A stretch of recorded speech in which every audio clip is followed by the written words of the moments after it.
حضرت عدی بن حاتم رضی اللہ عنہ سے روایت ہے، حضور اقدس صلی اللہ علیہ وآلہ وسلم نے ارشاد فرمایا، قیامت کے دن کچھ لوگوں کو جنت کی طرف لے جانے کا حکم ہوگا، یہاں تک کہ جب وہ جنت کے قریب پہنچ کر اس کی خوشبو سونگھیں گے، اس کے محلات اور اس میں اہل جنت کے لیے اللہ تعالیٰ کی تیار کردہ نعمتیں دیکھ لیں گے تو ندا دی جائے گی، انہیں جنت سے لٹا دو کیونکہ ان کا جنت میں کوئی حصہ نہیں۔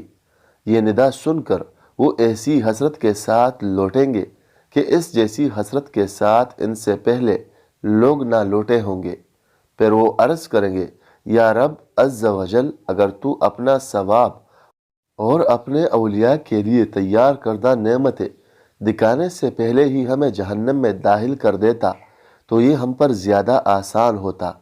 اللہ تعالیٰ ارشاد فرمائے گا، میں نے ارادہ تمہارے ساتھ ایسا کیا ہے، اور اس کی وجہ یہ ہے کہ جب تم تنہائی میں ہوتے تو بڑے بڑے گناہ کر کے میرے ساتھ اعلان جنگ کرتے، اور جب لوگوں سے ملتے تو عاجزی و انکساری کے ساتھ ملتے تھے۔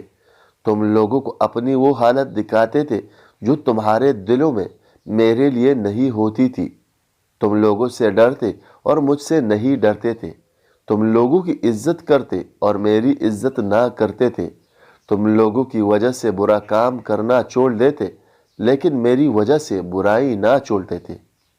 آج میں تمہیں اپنے ثواب سے محروم کرنے کے ساتھ ساتھ اپنے عذاب کا مزہ بھی چکھاؤں گا۔